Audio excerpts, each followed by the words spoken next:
Hello, everybody, and welcome to the Great America Show. It's great to have you with us. It's now been 51 days since a lone gunman tried to take the life of President Trump. But by the grace of God and nothing else, Trump's life was spared. After 51 days, you would think our federal government and agencies would have answers as to what made this 20-year-old kid want to kill President Trump. You know, just like we had after the events of January 6th. The DOJ dispatched the FBI almost immediately, kicking down the doors of elderly folks and the doors of people who, in some cases, never even took part in the events.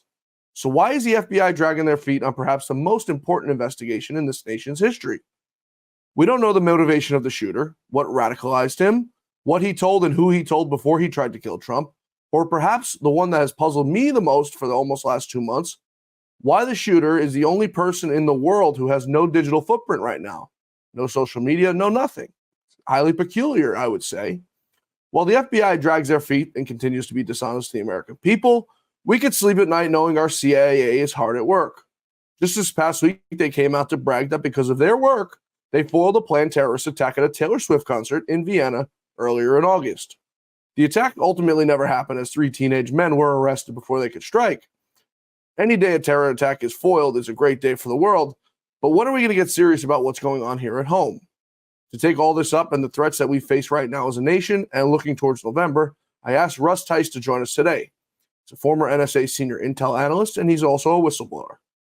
Russ, it's great to have you with us back here on the Great America Show. I want to start with, if we will, with the CIA taking full credit for the foiled Taylor Swift terror attack. It's nice to see that they're doing work overseas for once, protecting all those people at the concert. I want to first get your take on that, and then I want to see what's going on with the assassination attempt on President Trump. So, if you will, with the Taylor Swift foiled terror attack.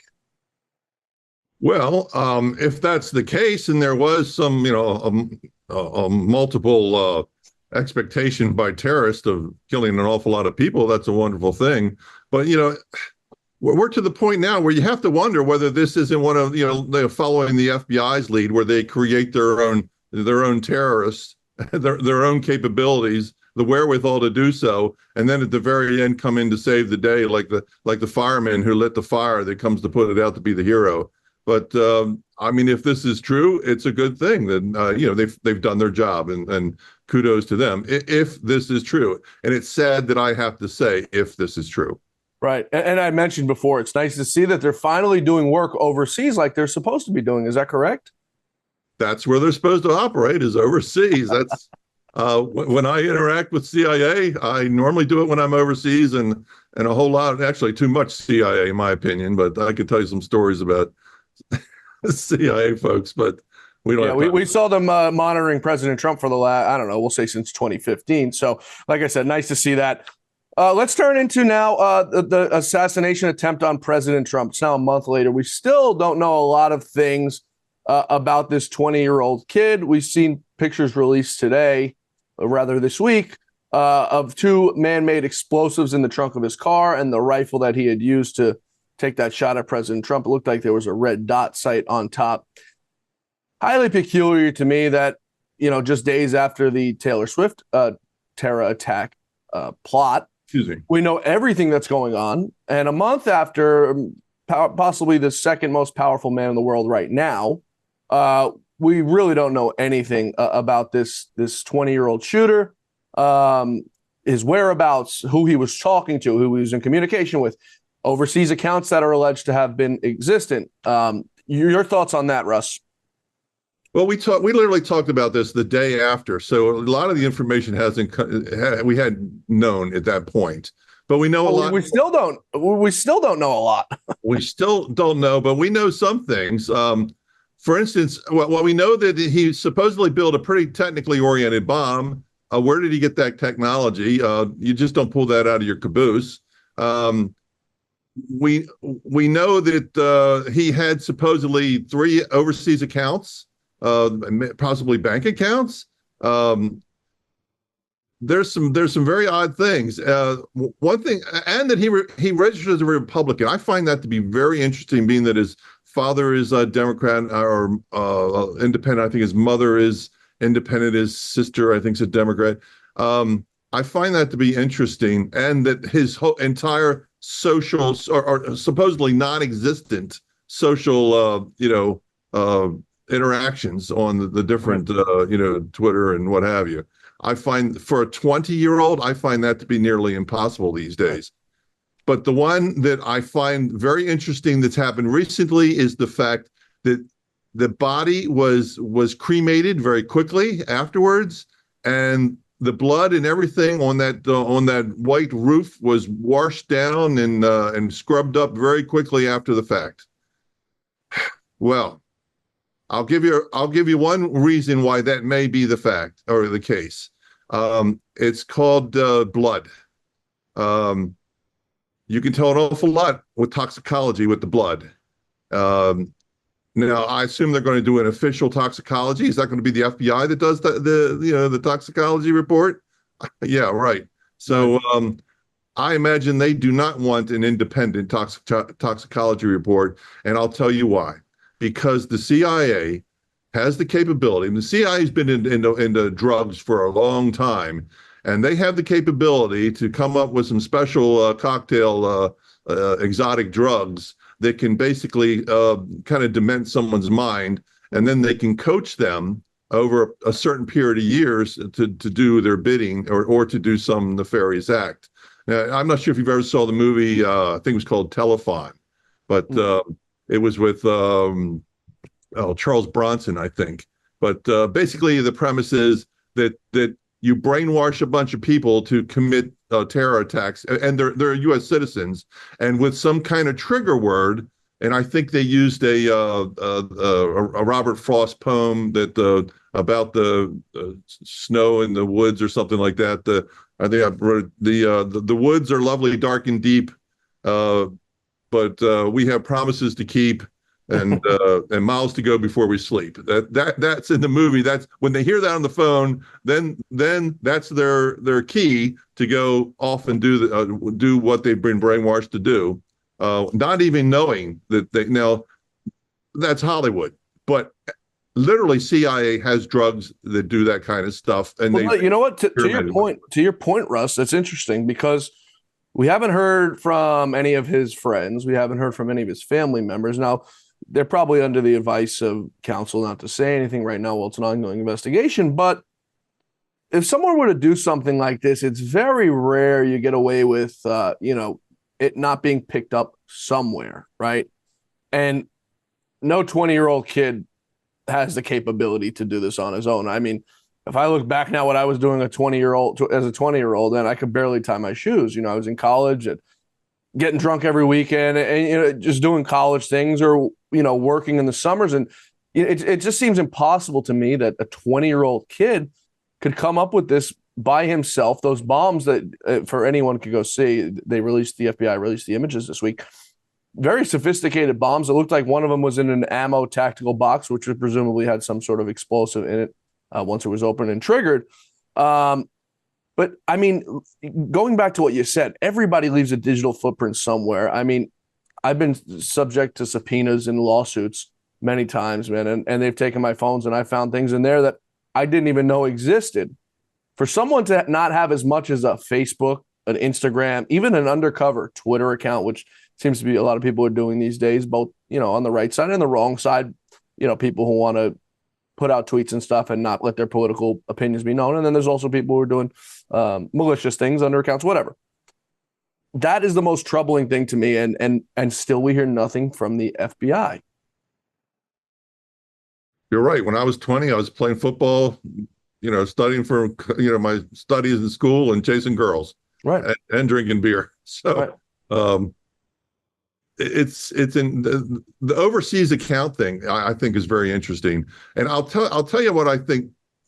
I'm more than 60%. In the intel business, they always ask, when you come up with an analysis, what percentage do you weigh your analysis? Being it's like a jigsaw puzzle, being all the things that thrown at you, the other things that may be involved. And I'd say this is over 60%. That this was indeed a sponsored assassination attempt. It's just too much odd things going on here. and I'm quite sure the reason they had to clean up so quickly and get rid of the body was toxicology. A normal toxicology, the CIA's drugs are designed so that a normal toxicology wouldn't find them. Yeah. For instance, I'm quite sure the way they killed Epstein was CIA has a drug that immobilizes someone so that you hit them with the drug and they're still functioning, they're breathing, but they can't move their auto motion, with the functionality, and then they'll take them and push them off a building, drown them, or hang them, and leave a suicide note. and of course they die by drowning or hanging or whatever. But and you mentioned the suicide note. CIA will make they have specialists that study signatures, right? And it used to be that they would have these specialists, do suicide notes. But these days, I'm sure they could use AI, and it would be real quick. They don't have to hire the guy anymore. They just do it with artificial intelligence. It's sort of interesting you say that. Just this week, we had a letter on Kamala Harris shared on Twitter. It was a letter from a person named Tucker. It's sort of funny. You can go check it out on Kamala Harris's Twitter if you feel so inclined to do so.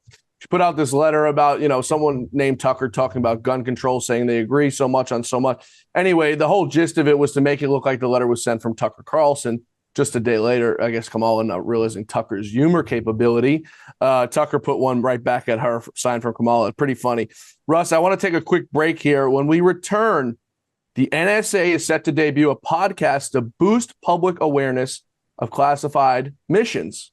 Very interesting. It sounds like more of a disinformation podcast. And Jake Sullivan's over in China, and he's not talking foreign policy, he's talking climate. We're coming right back with Russ Tice. Stay with us.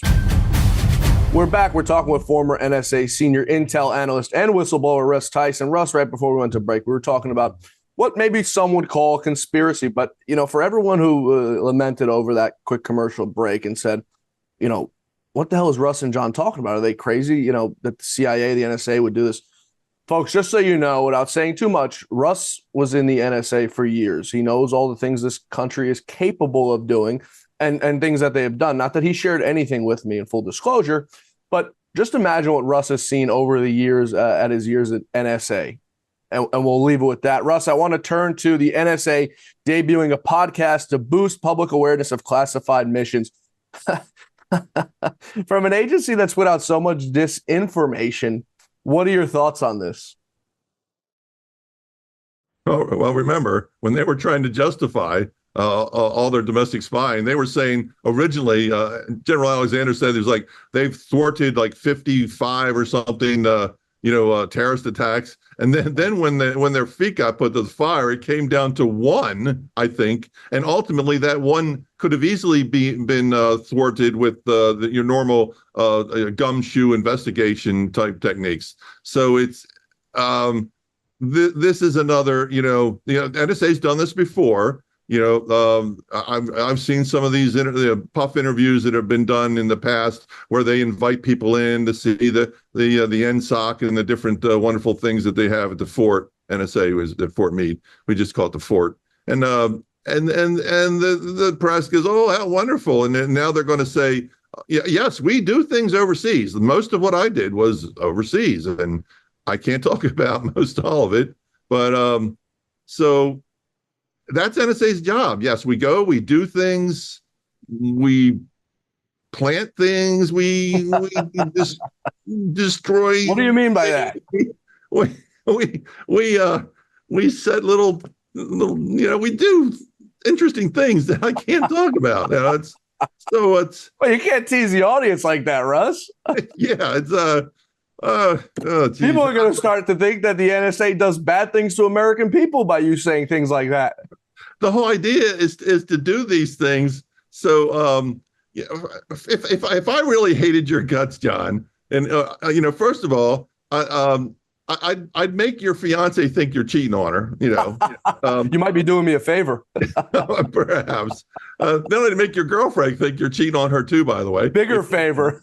But then I'd plant some funky things in your phone or whatever, or your television or something, or in your vehicle to make, if I really hated you, I'd make sure that thing happened just as you're pulling out and trying to get in front of a tractor trailer and don't want to get T-boned. But you had mentioned to me one time, I think it might have been on the show, when you were going through some issues when you became a whistleblower, that you'd get in your car and your radio stations were all changed or reprogrammed. How do you suppose that happened? Well, normally what they do is I think they unplug the wire that goes to the battery. Well, when you undo the battery, you wipe out everything in the radio, all the preset the radio programs, the music programs. So what they did is they forgot to reprogram the phone after they tapped the car or put in a GPS or whatever they did. Who do you suppose they are?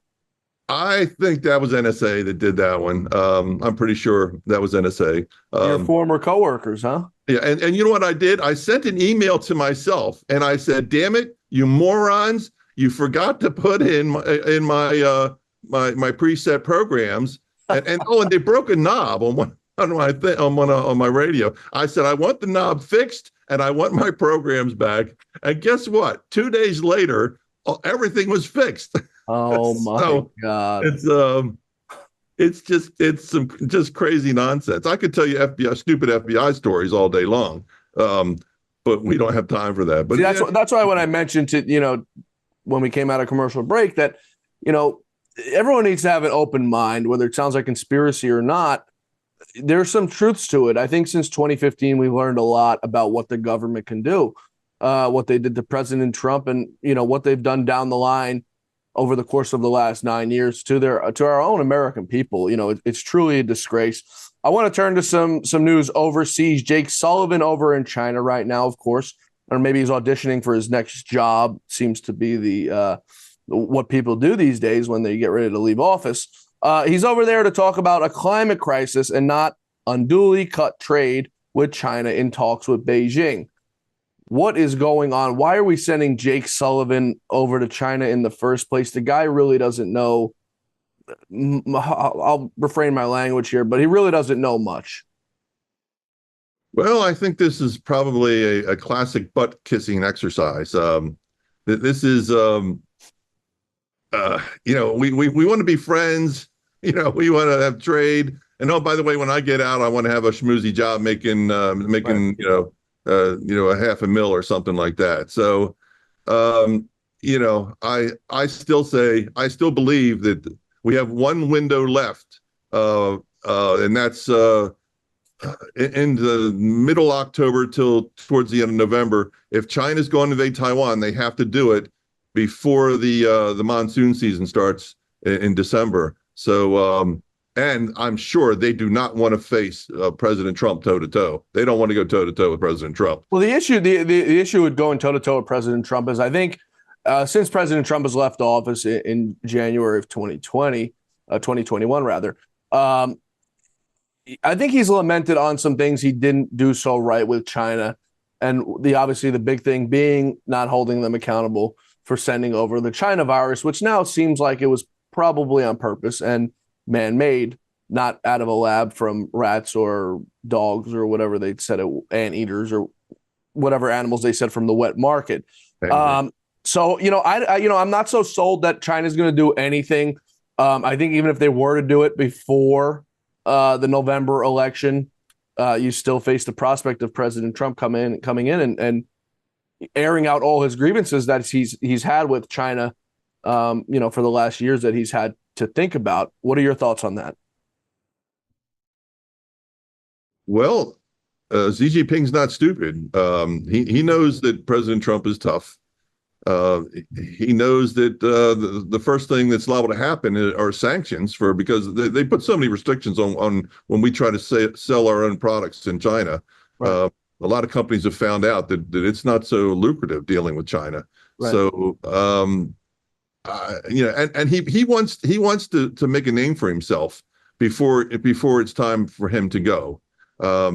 So now's the time for him. Now's the time to make a name, and I I hate to say that it could be Taiwan, but I'll be honest. I think it's Taiwan. So, Well, it'd make the most sense for it to be Taiwan. if they take Taiwan quickly and they take all those fab facilities, get all the new AI chips that are coming out are all coming out of Taiwan.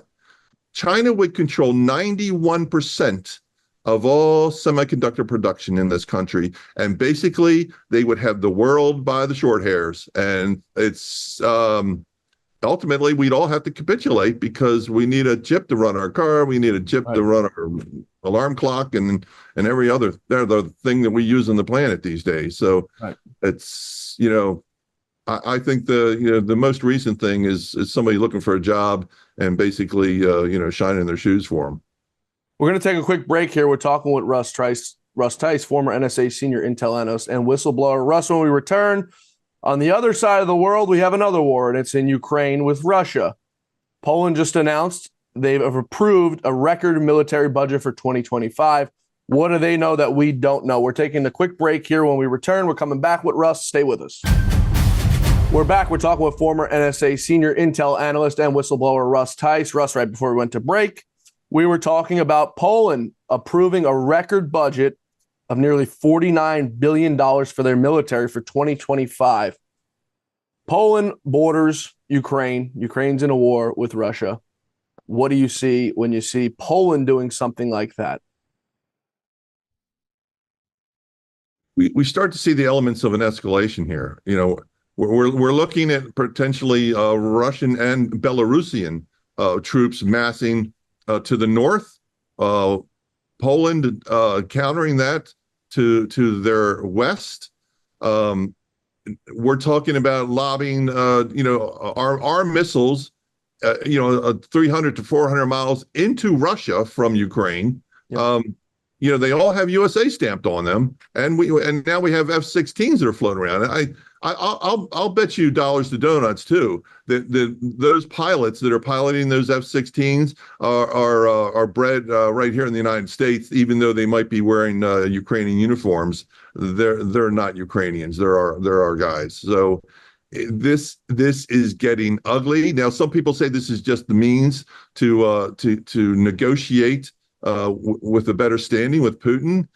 But this could spiral out of control very quickly. Everyone seems to forget that the Russians have tactical nukes, and they have the intercontinental stuff too. Right.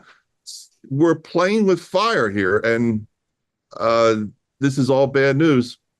So, do you think the World War III drum is coming? You know, you had mentioned. I mean, the truth of the matter is there's a potential for war on every quarter of this earth, whether it's in China, whether it's in Iran.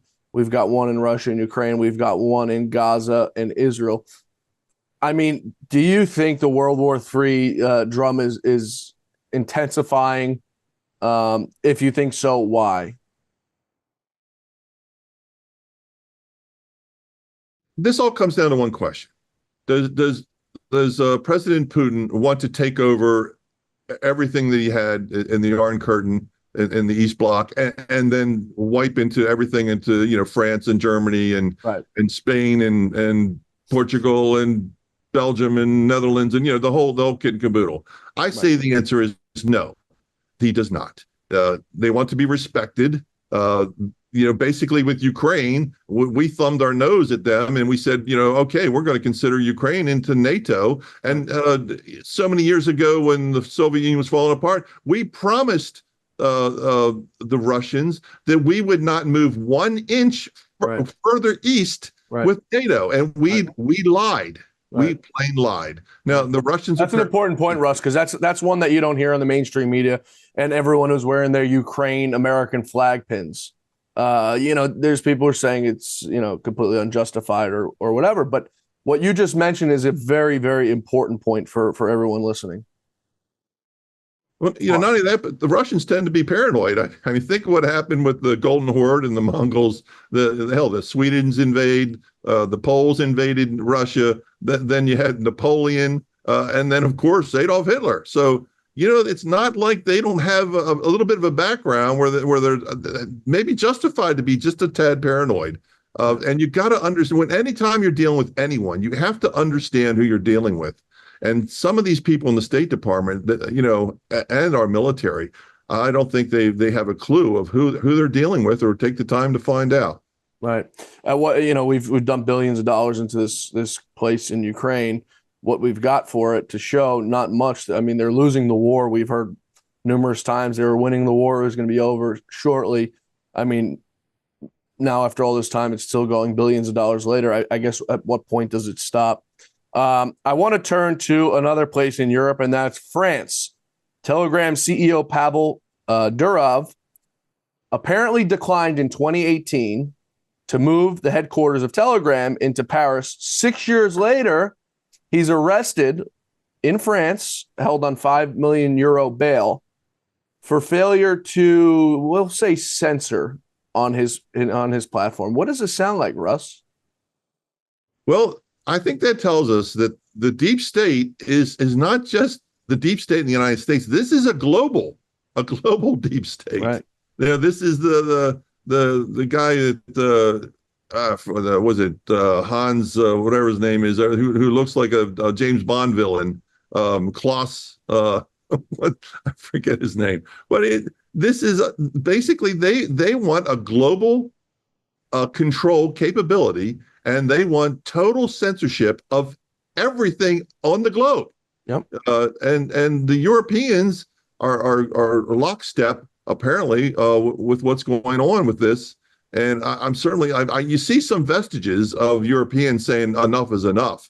Right. But we need our European cousins to step up and say, they have to vote these clowns out of there as well, not just ourselves. And hopefully President Trump will have some of his kindred there to deal with, and we can sweep these chaos merchants out of everywhere.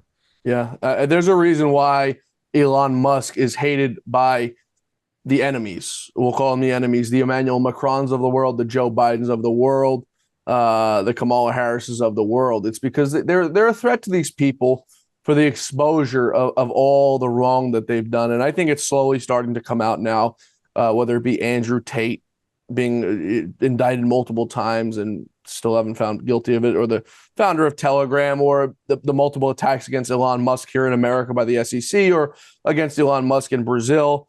It's truly sad. You had mentioned we have an election coming up in November. Mitch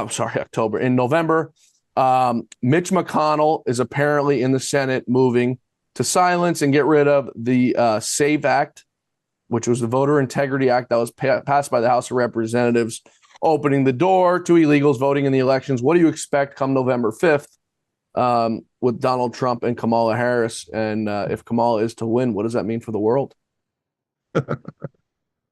Well, first of all, it means it could very well mean the end of our republic. You're right. This woman has signs of being a crazed, power-hungry. I'll have to moderate my language here. Someone who has no respect for our Constitution, a literal domestic enemy of the Constitution, that we could end up, in the White House. And I think they're going to run full bore to try to cheat as much as they can. We just hope that this thing is going to be too big to rig for our guy, and we can get President Trump back in there to clean house. And I'll do anything I can if he wants me to help him. I know where all the skeletons are on the intel side of the house. So, and there's a whole lot of stench that needs to be cleaned up in that closet. Yeah, there's no doubt that President Trump needs people like Russ Tice around him. He hasn't had some of the best people working for him in the past, and I think he's realized that now. And I think that this next administration, come January, should he hopefully win, will look a lot different and act a lot different than the ones we've seen in the past. Russ, thanks for all you do. Thanks for joining us here today on the Great America Show. Russ Tice, whistleblower and former senior NSA intel analyst. My pleasure. Thank you, everybody, for being with us today. Please be sure to join us back here tomorrow for the Great America Show as our quest for truth, justice, and the American way continues. Please be sure to follow me on Twitter at John Fawcett NY. That's John Fawcett NY. And on Truth Social at John Fawcett. Shoot me a tweet. Let me know what you want to hear more of on the show. You can also email us at info@ludobs.com. We'll see you back here tomorrow. May God bless you. May God bless America. And may God bless the great Lou Dobbs.